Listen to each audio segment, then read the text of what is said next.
Welcome back to my channel. If you are new here, my name is Casey and I am the designer behind Pattern Scout.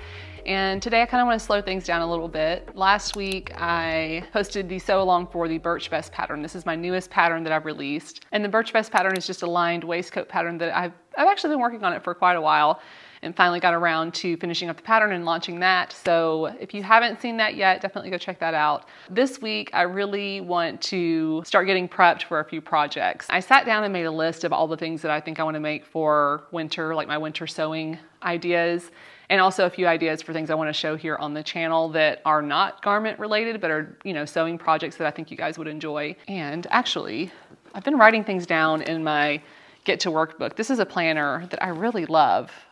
This is my third year using this planner. It's the Get to Work book by Elise Joy. It's just so simple and the layout is really efficient, I feel like. And up until a few years ago, I was not the kind of person that ever used a planner, but I would make a lot of lists on all kinds of scraps of paper, and I would just have scraps of paper all over my sewing room. It was just kind of hard to keep everything organized. And I thought, okay, I'm going to just use this as I would these random sheets of paper that are floating around my sewing room all the time. Sometimes I get a little bit ambitious and will write down a bunch of things that I end up not doing, but I have found that the best way for me to plan each week is to list a couple of things that I want to focus on for the week. Each night or early in the morning, each morning, I will sit down and kind of list out the things I want to work on that day. And if there are things that I did that I didn't end up putting on my list, I'll write them down and mark them off just because it feels good to mark things off of my list. So the things that I'm working on this week primarily are this vlog. So I'm going to be sharing some things with you guys that I'm going to be working on for the winter. And then I also want to work on this square neck t-shirt pattern. So I'm actually wearing one of the samples that I sewed.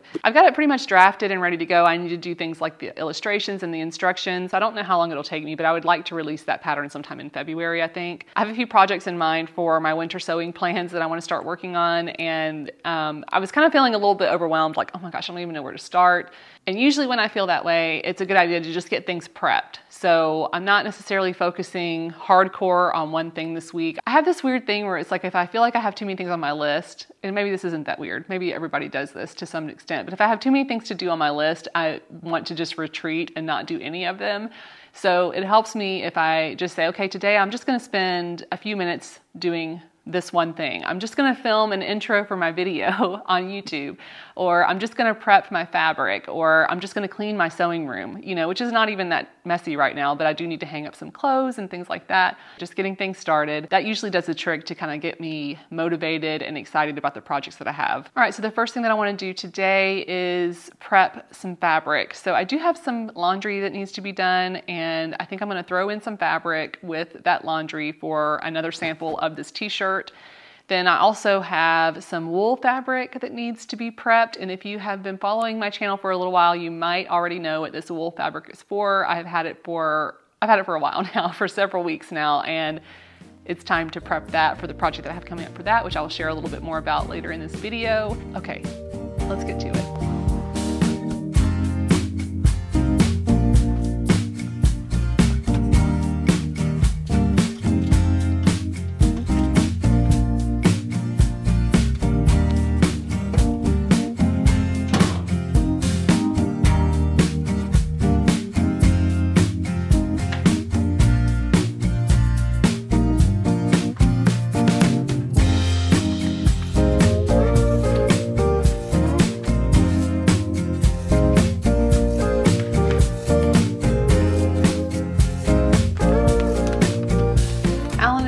Also celebrating our 9-year wedding anniversary today. So tonight we're gonna go out to dinner and I need to pick out something to wear. I feel like we don't really go out that much, so I don't get many opportunities to wear the things, like the nicer things that I make for myself, that I've mostly just been wearing for you guys in my videos. And I think tonight I wanna wear one of the mesh shirts that I made, and that corduroy skirt that I've been wearing with everything lately. I think that'll be really cute. And it's also not super cold today. It's been in like the 40s. It honestly feels like spring, and it's like January 17th. So I think I can wear the mesh shirt with a little tank top underneath it and the corduroy skirt, some cute tights and some booties, and then I'll just wear my trench coat over that. I think I would also like to take in the side seams of the skirt just a little bit. I kind of had to take in the waist, and when I did, I didn't really take in hardly anything at all down here, and I feel like it's kind of doing like a little A-line thing. I'd like it to be a little bit more like a mini skirt and fit a little closer, so I'm just going to kind of start maybe about right here and taper the seam so that it's a little bit more snug. So that's what I'm going to do for this skirt before we go out tonight.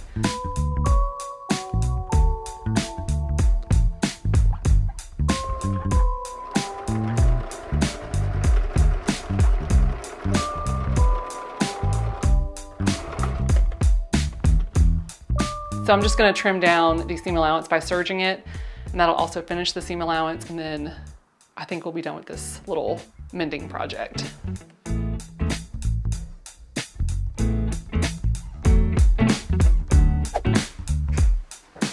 Okay, so now I'm gonna go over some of the things that I plan to make for this winter. Now, this is not a very long list. I actually kept my list pretty manageable for my winter sewing plans, and actually, all but one or two of these things are things that I was actually planning to sew for my fall sewing plans, but just didn't have time to get to. So the first thing I think I'm gonna try to tackle this winter is a wool coat. And if you guys have been following me for a little while, you will remember that I had a wool coat as part of my fall sewing plans. And I did a little kind of like swatch haul. I got a bunch of swatches from Mood Fabrics, and I really loved several of those swatches that I showed in that video. And I did end up going with the Alberini Italian Forest Wool Cashmere Coating. At the time that I bought it, it was $44.99 a yard. So $45 a yard, which is a little spendy, and I ordered 3 yards of it. So I think I'm gonna try to make kind of a pea coat style coat and do kind of a thigh length pea coat. I was kind of thinking about it, and I was like, you know, I might actually use the same pattern that I used for my trench coat project and just shorten it and maybe alter the lapel shape a little bit just to give it a little bit different feel. When I was looking at the different pea coats, all the ones that I liked had a very similar lapel shape to my trench coat that I made. And there's a part of me that doesn't really want to use the same pattern twice. I don't know. It's still a little up in the air, but I'm going to be working on that very soon. And yesterday I did pre-treat this wool fabric. In the past, when I've mentioned pre-treating fabric, I'll get questions about what is pre-treating. So with wool, like a wool coat, you're most likely going to be sending that to the dry cleaner to be cleaned. You're probably not going to throw your wool coat in the washing machine, or at least I wouldn't recommend doing that. But you do want to pre-shrink that fabric by steaming it. Now you can do this with a steamer. If you have, I actually have a steamer, and if I wanted to, I could just go through and steam all of the fabric to kind of pre-shrink that.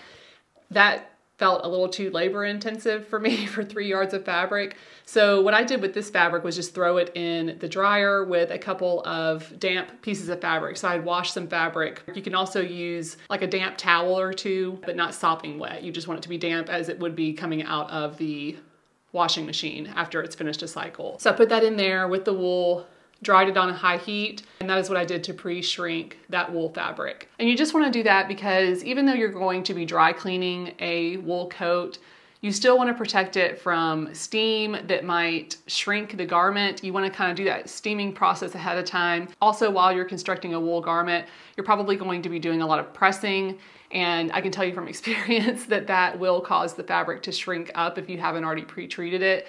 I had a coat that I made a while ago. I mean, this is one of the first coats that I made for myself, and it was the Claire coat by Closet Core Patterns, and I did not pre-shrink my wool fabric, and the sleeves shrunk up a lot. I think all of the fabric shrunk because I had already cut out the pattern pieces. Then I start pressing all the pattern pieces. The sleeves on that jacket now are so tight on my arms, and I know it's because the fabric shrunk while I was creating the garment. So anyway, I did that for this wool fabric, and it is ready to be sewn now. Okay, my battery died, so if the frame looks a little different, that's why. Okay, so where was I? Okay, so I went ahead and pre-treated this wool fabric, and I think that's all I want to say about that.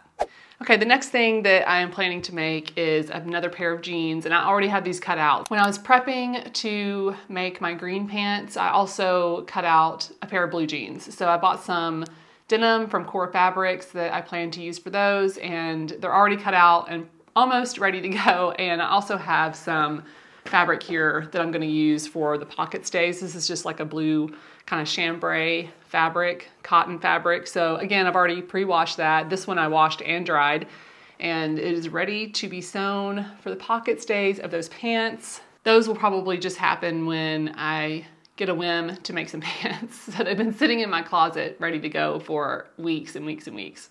Now, another thing that I would like to make is a blazer. And again, I mentioned this in my fall sewing plans video. When I was looking at the fabric samples that I was trying to decide on for this wool coat, I actually found this really, really dark green houndstooth fabric from Mood Fabrics. So this rag and bone dark green chevron wool coating. It is a designer dead stock, but it looks like I still have some in stock, so that's great. I haven't been able to stop thinking about it, and so that usually to me tells me that maybe it's a fabric that I want to purchase. I may go ahead and purchase that this week and have it ready to go for a wool blazer. It is green, but it's so dark it looks almost black, and I really think it's gonna be a really versatile fabric. Okay, next up is basics. So basic tees, which I did make a couple of basic tees for the fall, including this square neck tee and the one I was wearing previously in this video. And as I said, I'm going to be creating a pattern for a square neck tee. So I'm definitely going to be sewing more square neck tees, but I also have some ideas for other types of tees. So on my Pinterest, I have a board called Tee Hacks, and I've just been pinning different types of tees, like t-shirts, that can be hacked from, you know, a basic t-shirt pattern, which I have a basic t-shirt pattern available if that's something that you're interested in. I've done a video previously on this, and that's kind of how I first started developing the square neck tee. But I just keep coming across all these different types of t-shirts, and after making my mesh shirts from that pattern, I loved how those turned out so much, and it really kind of inspired me to try to do more tee hacks and also share them here on the channel. So in addition to doing the square neck tee, I'd like to kind of experiment with that pattern a little bit and do some other styles of tees. Like I have one here that's like a scoop back, and I really love how that looks. I've got one here that has kind of a square neck, but it's also ruched in the center here at the bust to give it a little bit of a kind of more feminine detail there, which I think is really pretty. And then I also have this one here that would be kind of similar to the collared mesh tee that I did, except for instead of a front placket that buttons all the way up, it would just be kind of like a half placket basically. Those could be fun projects to work on, and I feel like you can never have enough t-shirts. They're comfortable, and I like the idea of trying to elevate the t-shirt a little bit. I'm a t-shirt and jeans kind of girl most of the time, so yeah, I think I will be doing some more basic t-shirts, but maybe hacking them to have a few more special details, you know, so it doesn't feel like you're just wearing a t-shirt.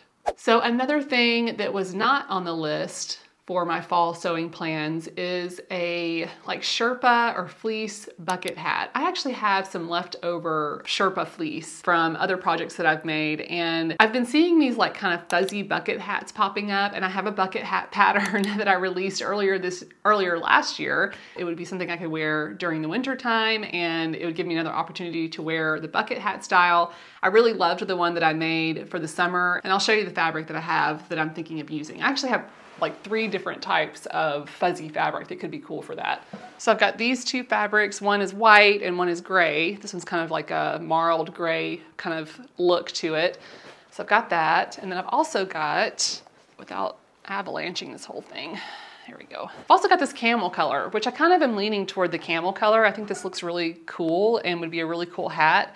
Or possibly doing like a 2-tone look with the camel and the white. So anyway, I have, you know, a good bit of this left over. I have plenty to play around with, and that would just be a nice little scrap buster project. Yeah, I think it would just be really cute. Now, the last thing that I have on my to sew list for winter is to make an ironing pad. So I bought this ironing pad from Hobby Lobby a couple of summers ago. I was home visiting my family and wanted to sew some projects. I just wanted a really portable ironing surface, something that I wanted to take back home with me. And when I saw this, I was like, oh, this is perfect for like travel. And it just has a little Velcro, opens up like so, and you can iron on it. I use this so much that I ended up getting rid of my ironing board in my sewing room. I mean, I've got it in the closet. It's nearby if I absolutely need it. But I use this so much. It's so handy to just lay it out here on the table and start ironing on it. Now, the problem is that I don't think Hobby Lobby sells that ironing pad anymore, and I have looked high and low all over the freaking internet for another version of this that is not on Hobby Lobby's website. I cannot find one. I don't know why this isn't a more popular product, because it is really a fantastic little ironing pad, and I have gotten so much use out of it. It's one of the things I use the most in my sewing room, and if you've watched my videos, you will have seen it pop up over and over again. So I decided to try to make one and share it here with you guys, because I do get a lot of questions about where I got the ironing pad, but I'm also just surprised that they're the only one that offers it, and they're not even really selling it anymore. Last time I checked, it's not available on their website anymore. It looks like it'd be a pretty straightforward thing to make. So I kind of cut open the end of it. It already had a split in it. I mean, it was already starting to kind of pop open a little bit. So I just kind of cut it open and looked inside to see like what the materials were. And it's basically batting. There's like some chipboard in here that kind of helps keep it, you know, stiff, so that when you lay it out, it's nice and flat. And then there's like a vinyl backing on there and some, I think I said batting, there's some batting. So anyway, I've been doing my research and gathering supplies. So at some point I do plan to make an ironing pad just like that one. I found some fabric on Spoonflower that has a 1-inch grid on it. I'll put a link in the description down to that as well. They had a bunch of different colors, and I got it in this blue and white. I think this is gonna be really cute. So that is another idea that I'm working on to sew for you guys. So my list is pretty manageable this winter. I didn't want to go too crazy with making too many projects or like overload myself with too many things to do.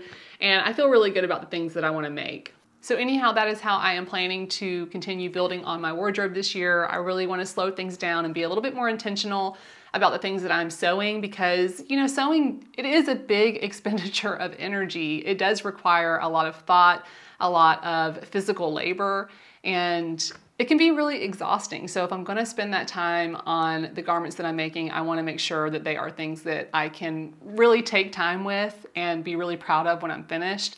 And also make space for thrifting and finding really cool pieces through that process, and even buying items that are new, that are really nice, really well made, items that I may not want to make myself. So that's kind of where my head is at for this year and building my wardrobe, and I'm really excited to share more with you guys very soon. And if you did enjoy this video and you would like to see more from me, please be sure to subscribe and hit that little bell icon. That way you'll be notified when I release new videos in the future.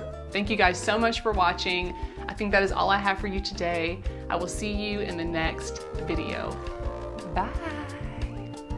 I'm too far away to do the hand over the screen thing. Ugh.